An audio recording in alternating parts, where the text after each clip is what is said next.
Honored and touched that you guys are all here.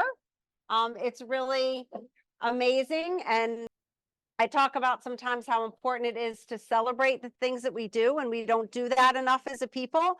And so it took a lot for me to say, I want to throw a big celebration for me and my book. And so the fact that you guys all said yes and you came out means the world to me.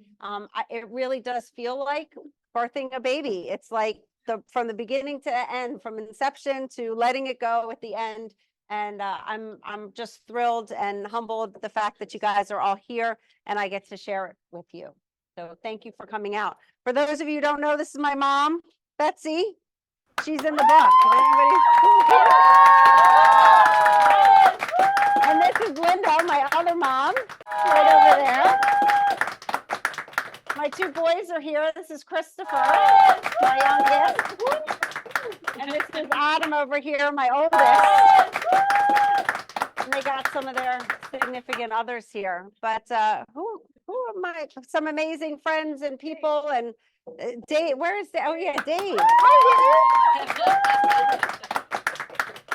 And so many people have helped me with this book. Many of you are acknowledged in the book. Mary over here, who helped me with the formatting and much of the editing. And really, she was on speed dial and we were talking every single hour for a little while there. And I'm just so grateful for everything you've done. You guys know Kelly. She's around here somewhere. She's got a whole chapter in the book. Kelly, my dear friend and astrologer. Who else? I feel like Lori's back here. She copyrighted my book and brought in that fabulous certificate over there for me. Thank you for helping me with that. Yeah. Do you guys want me to read some of the book? Yeah.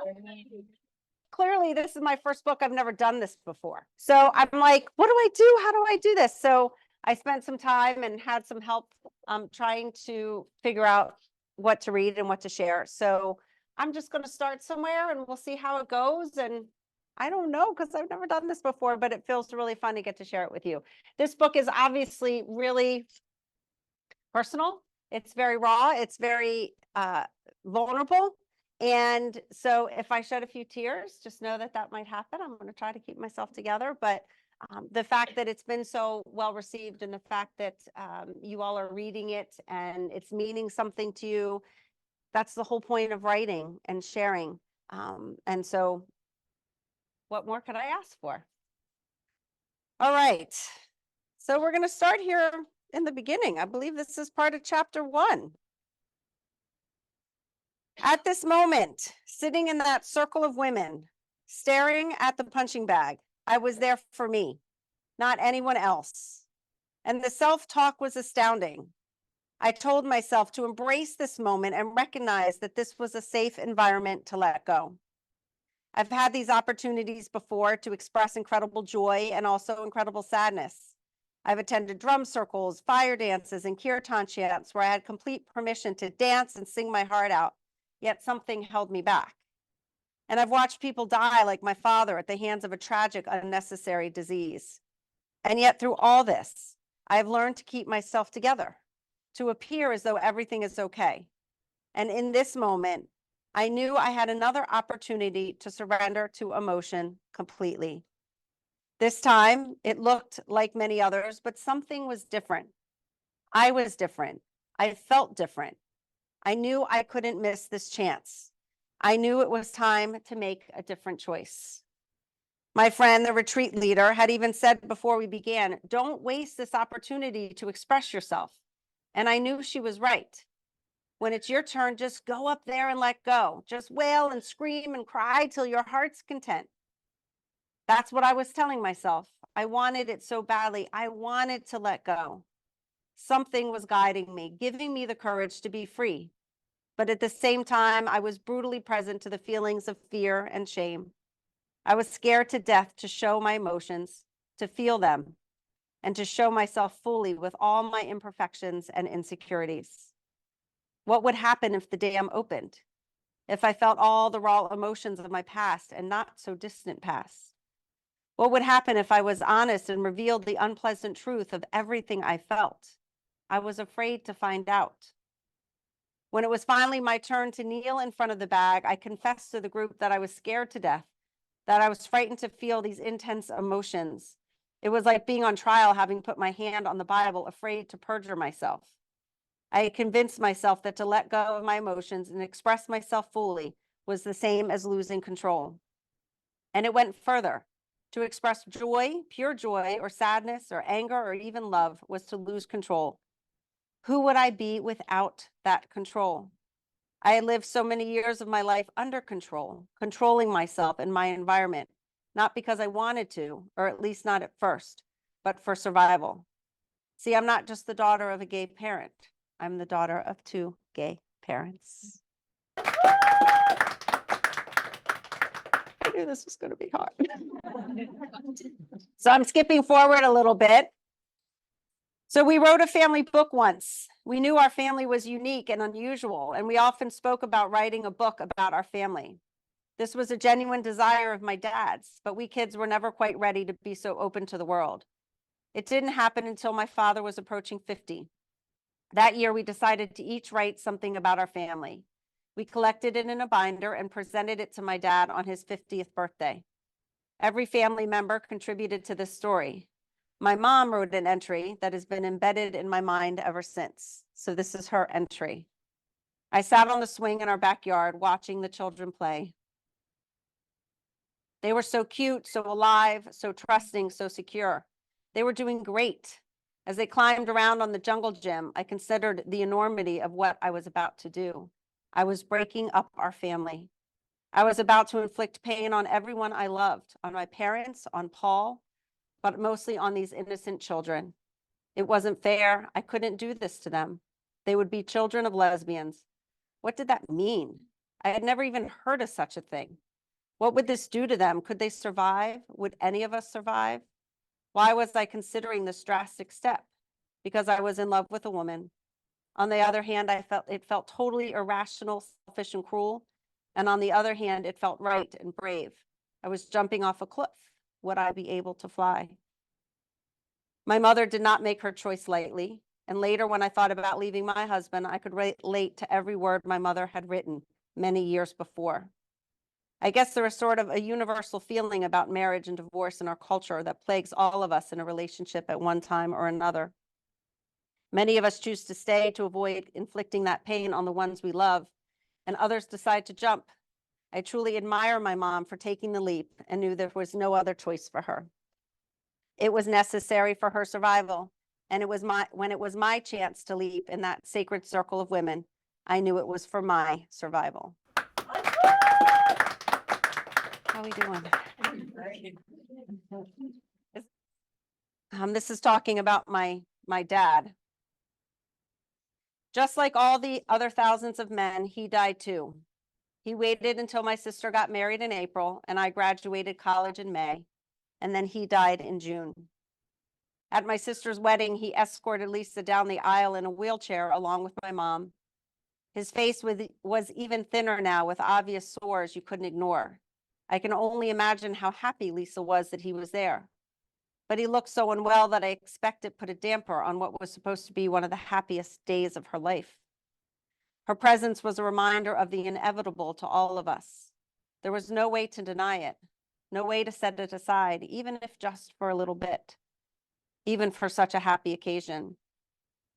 At my graduation, he came proud, still in his wheelchair. He barely spoke at this point. He was there in body, but a passive observer of all the activity around.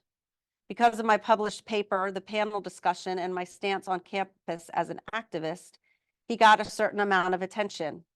He had some notoriety, I suppose. My friends did their best to acknowledge him, but I'm sure they were slightly freaked out. I mean, I was still a little freaked out. We had his memorial service on Father's Day. The outpouring of love and support displayed at his service was certainly heartwarming. I remember being worried about what to wear.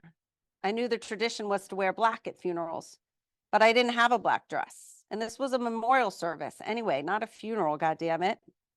But my sister and I had a speech to deliver during the service, and I knew we'd be sort of on display to all those who knew and loved my dad, but didn't know me.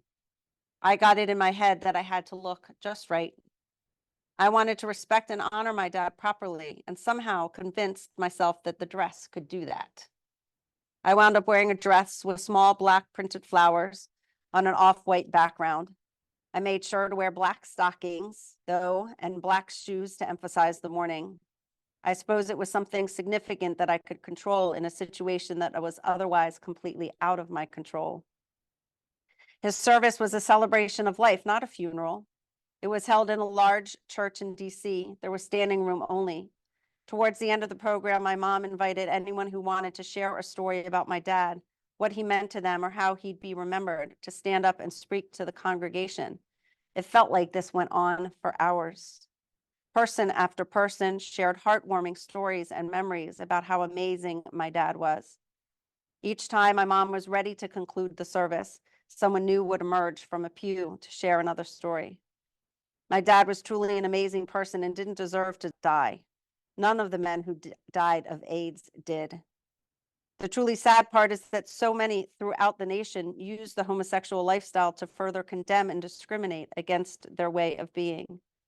People at the time really believed that if you got AIDS, it was your fault. Some believed it was God's way of wiping gay men off the face of the earth to purify our population. It is truly a sad commentary on our society. I try to be kind and defend our society by saying we didn't know any better, but we could have done better, and we should have done better.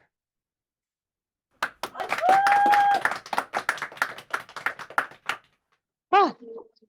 All right, this chapter focuses on Linda, my other mother, my stepmother. As a member of our family, Linda brought both these challenges and unexpected blessings.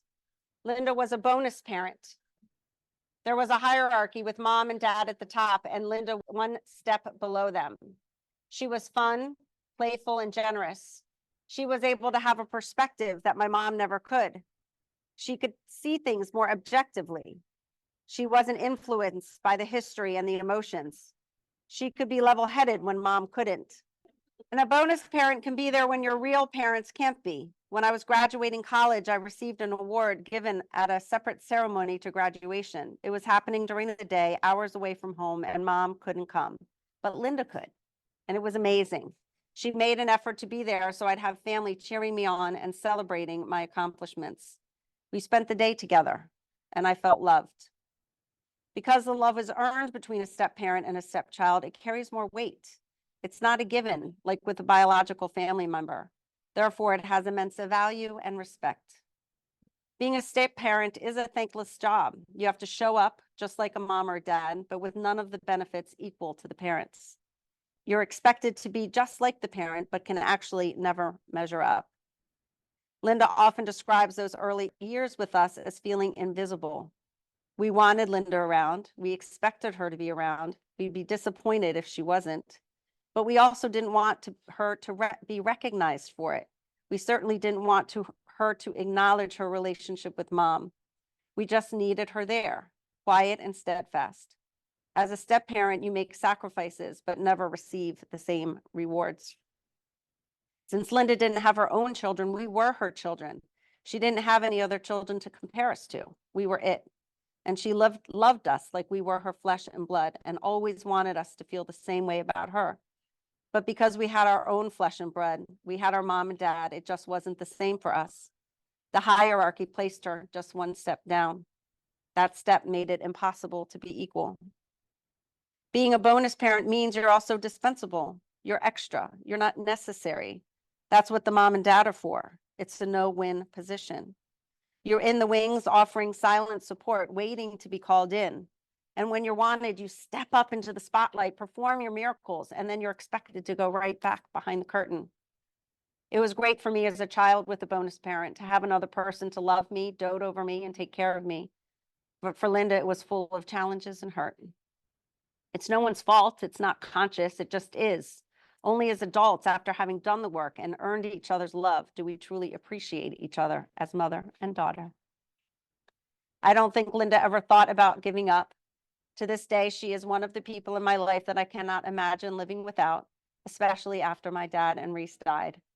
The hierarchy shifted. With Dad gone, she stepped up into that role. She gave so much of herself to us during that time and was there for us. Like my mom and dad, she valued communication, respect, and understanding. As a family, we worked hard to make it work. She's not the same as my mom, and she never tried to be, but she is a second mom to me and a parent who has loved me unconditionally since the beginning. That alone is a powerful trait of a good parent.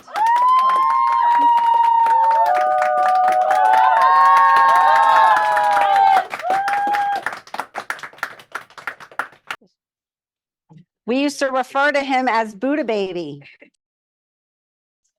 At just a few months old, Adam would sit in my lap, leaning back on my belly, legs crossed, arms relaxed by his side, hands in his lap, eyes closed. He looked just like a Buddha statue. It felt like he and I were one, his body morphing into mine. Of course, we were one for 9 months before he entered this world. He smelled sweet like breast milk and baby clean. The unmistakable smell you know as soon as you smell it, just like that new car smell. It's one of a kind. Just like Buddha, he'd be still, quiet, and peaceful. I loved this time with Adam, just he and I, resting, catching up on much needed sleep from restful nights of nursing every 3 hours. Up until that time, Adam was born, husband and I were inseparable. We did everything together. We created our business together. We created our home together. We rarely went grocery shopping without the other by our side. Adam was conceived with a shared purpose of intention. Husband and I were aware that we were manifesting a gift to the world. But everything changed when Adam was born. I changed. The family dynamic changed. No longer were we able to do everything together. I was now attached to this other human being who was my world. And as much as husband wanted a child, he was not prepared for that fact, nor was I, if I'm honest. Neither of us was prepared for the big change Adam meant for our relationship. Our son was now my priority, and in the early months after he was born, breastfeeding and sleeping schedules made it impossible for husband and me to do the things together the way we had. No longer was it practical for us to go grocery shopping together. So this is in chapter 10, Divorce, Reclaiming My Voice and Identity. I hit the bag and shouted, "No," then back off and leave me alone. What began as a timid tap on the bag evolved into forceful hits that only grew harder and harder. You could hear the crack of the bat growing in intensity with each swing. Back at the retreat, facing that punching bag filled with so much fear at that moment, I began to open myself up to the experience and what was behind the fear. Wendy, our retreat leader, encouraged me to surrender, and I knew I didn't want to miss this moment. I knew it was going to be powerful, and I was peeking out from under the shadow of shame and seeing a glimpse of light, an inkling of hope. This crossroads in front of the bag would either send me back to the darkness or propel me to reach for the light. I wanted to strive for the light, but with it came the unknown and the insecurities of what it would mean. The shadow was familiar and comfortable.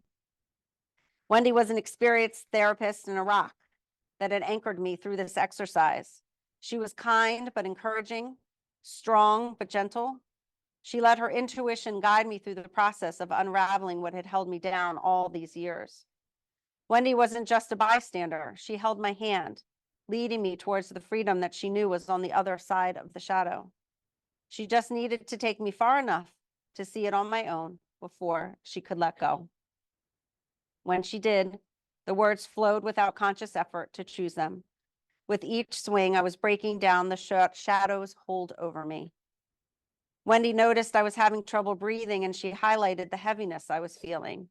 Through all my years of yoga, I know how directly connected the sensations in our body are to the emotions we feel. When we pay attention to the body's sensations, we better understand what we're feeling. It's like the body knows and is there to help us understand.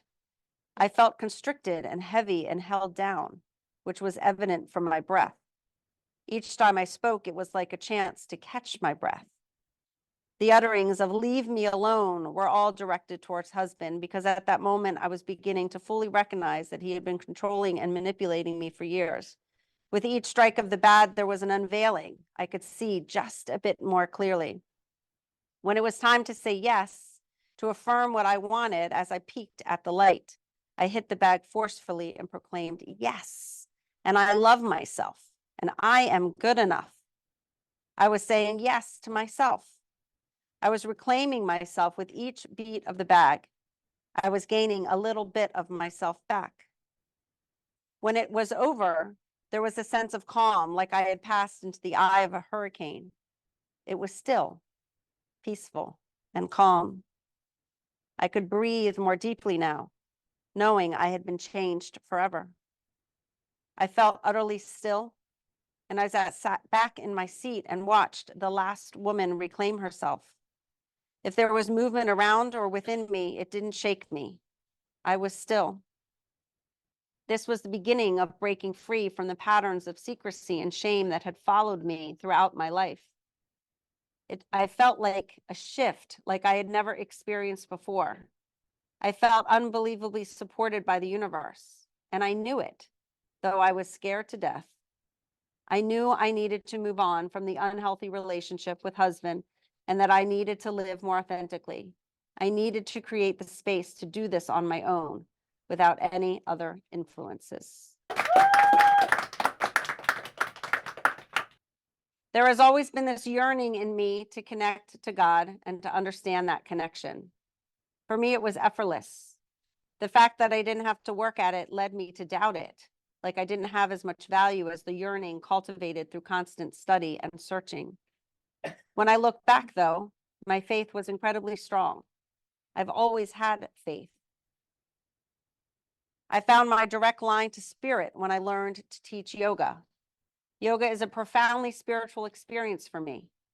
That weekend yoga course I took to get continuing education units connected me to my faith. And I only knew that because of all the other yearnings and connections before this time. It's the kind of clarity I imagine someone feeling when they have a near-death experience. Once you've seen the tunnel of light and gotten that proof, you can't pretend you didn't see it.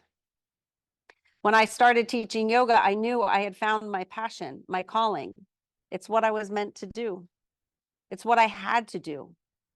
Teaching yoga is when I am at my most authentic, pure, and highest self. It's when I am most connected to God. Teaching is a spiritual practice for me. I don't have to think or figure things out when I lead a class. It is completely spirit-led. It's like I'm a vehicle through which spirit moves. I often have no idea where the words come from or how a class took shape. I know this process comes from spirit. I always offer what is needed to the participants and myself. I'm analytical and logical, but when I step on my mat, I am nothing but spirit. I am my true self. I relax, I let go, and I let it flow. It's some of the most spiritual moments I've experienced. There's a chapter in here called School of Womanly Arts. It's actually one of my, I have lots of favorite, but this is one of my really powerful, special chapters. So I can't read the whole chapter. So I tried to find a small little part. So this is halfway into this weekend retreat that I was at. As I watched this incredible scene unfold, I began to weep. Tears flowed down my face to create a waterfall. The magnitude of what this woman had been through and how much she had suffered because she was never taught or given permission to express her anger and grief was so profound that I couldn't help but feel her pain through my own pain. I became acutely aware that I was sharing in that pain of anger and grief, and I just wept. I was not the only one moved to tears. You could hear the sobs growing in number throughout the room. Women around me held and held space for me while I cried. No one asked me why. No one tried to console me so I would stop. They were there for me as we were there for the woman up on the stage. They allowed me to feel my pain, which was powerful beyond belief. Sobbing harder, I felt all my regrets of the things that I hadn't said and all the things I hadn't done that I now wish I had. The moving lyrics and powerful voice, like an exorcism, poured out of me the shame and guilt I had been carrying for so long about not better protecting my children from the abuse, humiliation, and oppression my ex had dished out to me throughout their upbringing. I don't know why I couldn't stop him in those moments, why I didn't say what needed to be said.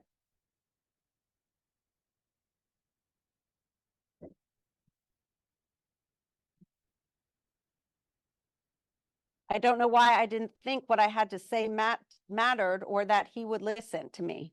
I still don't know how I let that happen, but I do know it was a slow growing infectious disease that permeated my soul so slowly that I didn't realize it was happening.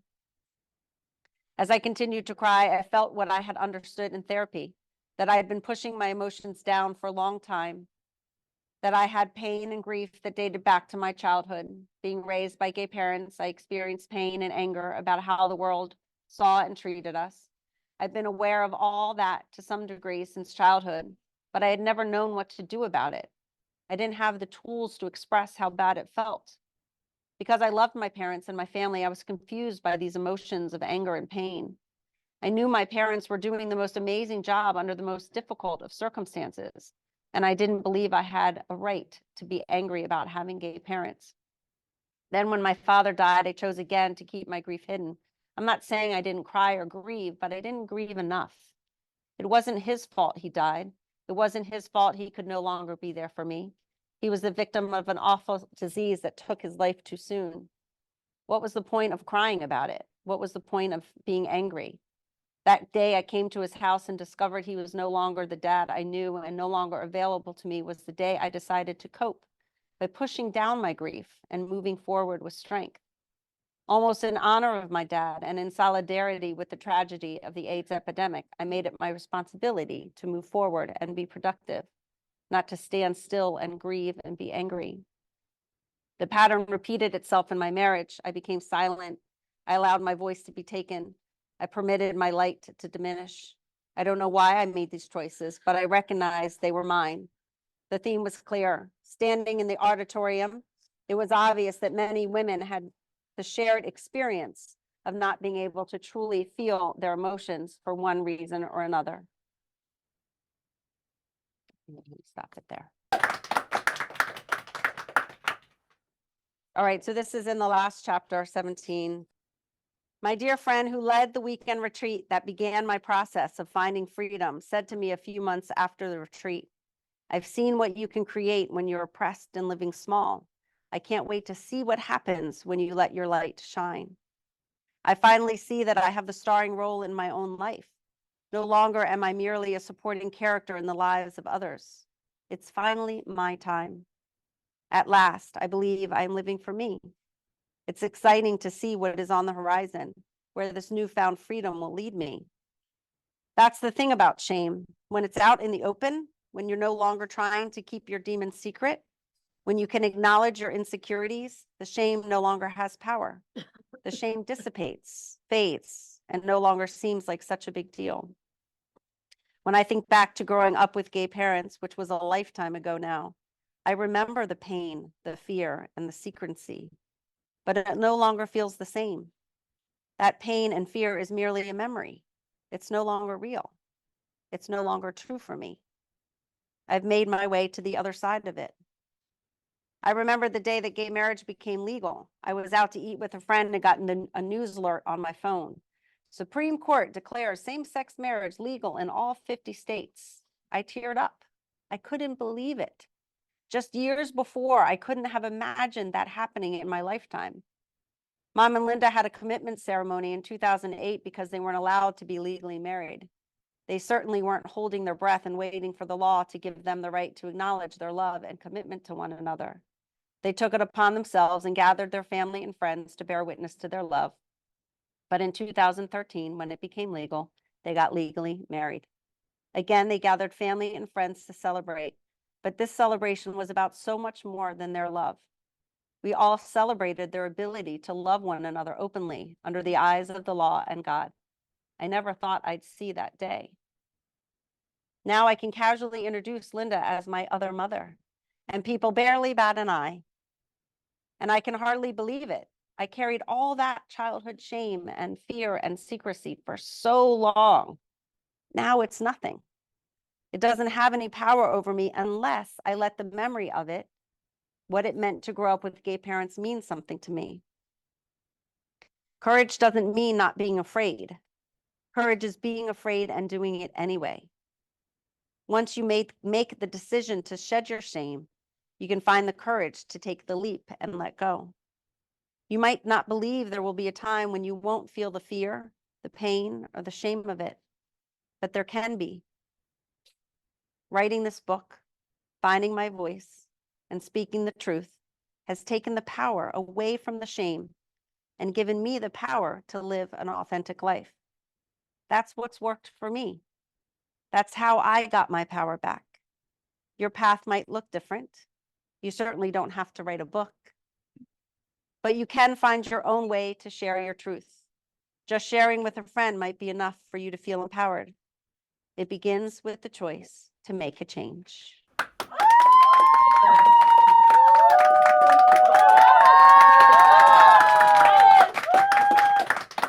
Thank you, guys. Thank you so much. Thank you for listening. Thank you for caring. Thank you for being patient with me.